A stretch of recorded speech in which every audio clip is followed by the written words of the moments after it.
ഒരു ദൈവശാസ്ത്ര വിരുദ്ധതയാണ് നിങ്ങൾ മുമ്പിൽ കൊണ്ടുവരുന്നത്. അത് എന്താണെന്ന് ആദ്യം പറയാം, പറഞ്ഞ ശേഷം നിങ്ങൾ അവന്റെ വാക്ക് കേൾക്കുക. ദൈവത്തിന് കൂട്ടിച്ചേർക്കരുതെന്നും അത് ഉപായം പ്രയോഗിക്കരുതെന്നും വേദപുസ്തകം പറയുമ്പോൾ ഇവൻ അതിന് കടകവിരുദ്ധം ചെയ്തിരിക്കുന്നത്. എന്താ വേദപുസ്തകത്തിൽ പറയുന്നത്? ഈ ലോകത്തിന്റെ ദൈവം ആരാണ്? സാത്താൻ എന്നാണ്.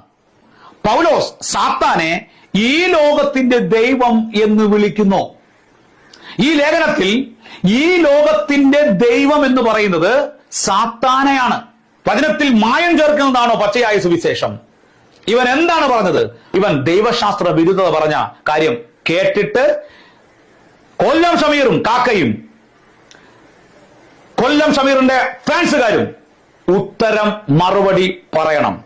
ദൈവത്തെ തിരിച്ചറിയാൻ തടസ്സമെന്താ? ഈ ലോകത്തിന്റെ ദൈവം എന്താണ്? ഈ ലോകത്തിന്റെ ദൈവം, ഈ ലോകത്തിന്റെ ദൈവം സൃഷ്ടാവായ ദൈവത്തെ